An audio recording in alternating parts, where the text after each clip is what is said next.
Vamos falar da legislação tributária, principalmente recordando alguns itens que nós vimos nas últimas aulas, para que nós possamos dar prosseguimento de uma forma mais segura. Cabe à União, aos Estados e ao Distrito Federal a competência legislativa. O que é essa competência legislativa? É a competência de criar leis, é a competência de regular as normas que dão os critérios necessários para a construção da cobrança dos tributos, para o valor desses tributos, para a arrecadação, a receita, que é a questão financeira, e tudo isso com a aprovação através do orçamento. O que acontece? Nós temos no ano fiscal um orçamento aprovado pelo Congresso Nacional, e uma vez que esse orçamento é aprovado, ele vai determinar quais são os setores da sociedade que têm necessidade de receber uma determinada verba, além daquelas que são devidamente discriminadas na Constituição Federal, dando os percentuais devidos a cada instituição.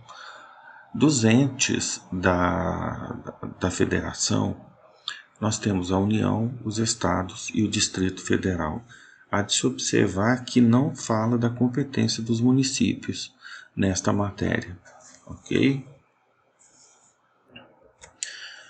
Vamos falar da receita, né? Aquele foi um episódio onde nós só recordamos rapidamente algum detalhe, e nós vamos falar sobre a receita do Estado. A receita, ela nada mais é do que a entrada de valores nos cofres públicos, ou seja, todo o ingresso de dinheiro nos cofres públicos. Contudo, nem toda entrada compõe a receita do Estado. Nós vamos ver que existem alguns tipos de entradas, ou seja, alguns tipos de receita do Estado. E essas entradas, elas se dividem em duas. Nós temos as entradas provisórias, que não estão destinadas a permanecer nos cofres públicos. Elas são transitórias, elas não ficam no cofre público. Elas apenas são administradas, entretanto, não são destinadas ao orçamento público, né? Essas entradas provisórias, elas ocorrem com a caução, com a fiança e os empréstimos em geral. Depois nós temos as entradas definitivas, que são aquelas que elas permanecem nos cofres públicos, são aquelas que são realizadas por meio da cobrança de tributos e dos preços públicos. Essas receitas, ou seja, a receita também, ela tem o caráter extraordinário. São aquelas que ocorrem em situações, em hipóteses de anormalidade, como nos impostos extraordinários autorizados na Constituição. Por exemplo, no caso de guerra externa ou na iminência dessa guerra. E essas receitas, elas são aprovadas e arrecadadas no curso do exercício do orçamento, ou seja, quando é feito, como eu disse anteriormente, quando é feito o orçamento. Esse orçamento ele é listado, composto e discutido num determinado ano, no ano seguinte a que ele entra em vigor, né? Então, o ano de exercício do orçamento é sempre o ano anterior. Nós temos as receitas extraordinárias. Então, nós falamos das extraordinárias e agora das ordinárias. São as de entrada regular, periódica, aquelas previstas no orçamento. Elas também são chamadas de receitas facultativas. Elas têm origem no patrimônio do Estado e se traduzem nos preços cobrados. As receitas derivadas, que são aquelas de origem determinadas, tais como as compulsórias e as transferidas.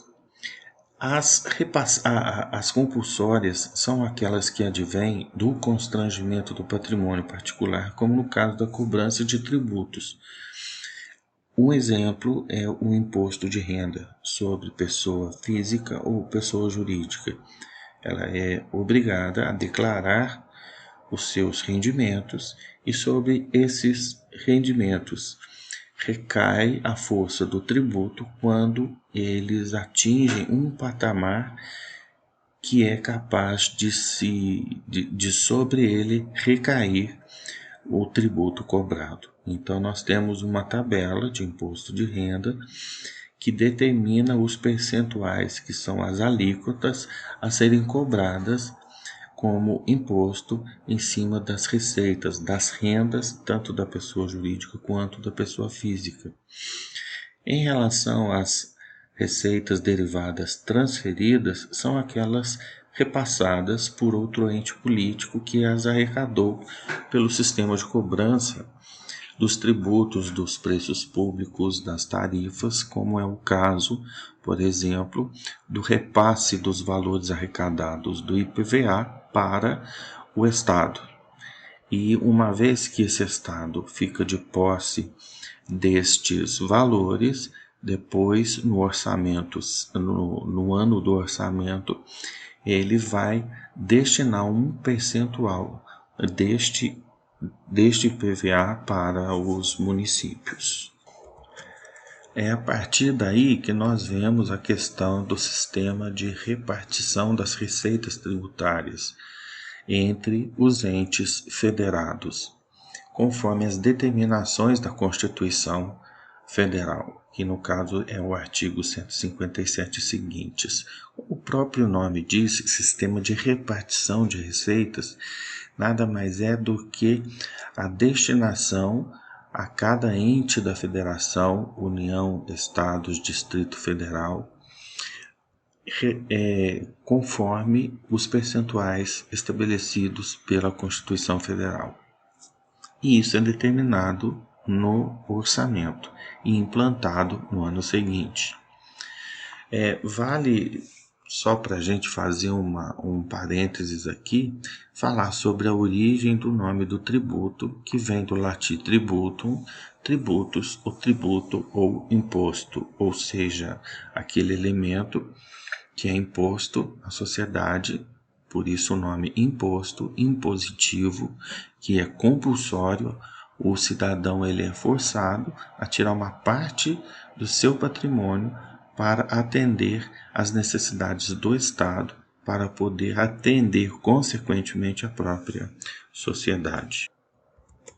Nós vamos falar da receita gratuita, aquela que o fisco arrecada sem nenhuma contrapartida, como na herança jacente, ou seja, quando existe um patrimônio, esse patrimônio o proprietário veio a falecer e este patrimônio é destinado à repartição entre os herdeiros. E este procedimento é feito através da justiça por meio de um processo de inventário. Dependendo do valor do patrimônio, se obedecendo a alguns critérios estabelecidos pelo Código Civil, este processo de inventário pode ocorrer estritamente num cartório de registro, num cartório fiscal, num cartório jurídico, num cartório da cidade, por exemplo. Nós temos a receita contratual, que deriva de um ajuste entre as partes, como na compra e venda. Nós temos em seguida uma receita obrigatória, que é aquela arrecadada de forma vinculada obrigatoriamente, como na cobrança dos tributos. Na contratual, ela tem origem num negócio jurídico entre duas ou mais pessoas que resolvem estabelecer um negócio em virtude de um objeto que porta essencialmente um valor, e o interesse deles é fazer com que um obtenha o objeto e o outro uma forma de valor para realizar o negócio. É importante lembrar qual é o órgão do Estado que é responsável pela cobrança, pela receita, que no caso é a administração pública, e ela é responsável não só pela arrecadação, como pela fiscalização do tributo. Esse conjunto de órgãos é chamado de fazenda pública. Ela tem a obrigação também de guardar os recursos financeiros e os títulos representativos de ativo e de direitos do Estado, ou seja, todo o conjunto financeiro e tributário, ele é comandado sob a responsabilidade da chamada fazenda pública. Para nós não nos alongarmos muito, vamos deixar a continuação para a próxima aula a respeito desses conteúdos dos slides que vocês já possuem e que também está à disposição no portal da instituição. Ok? Muito obrigado, desculpem caso haja algum erro ou algum equívoco.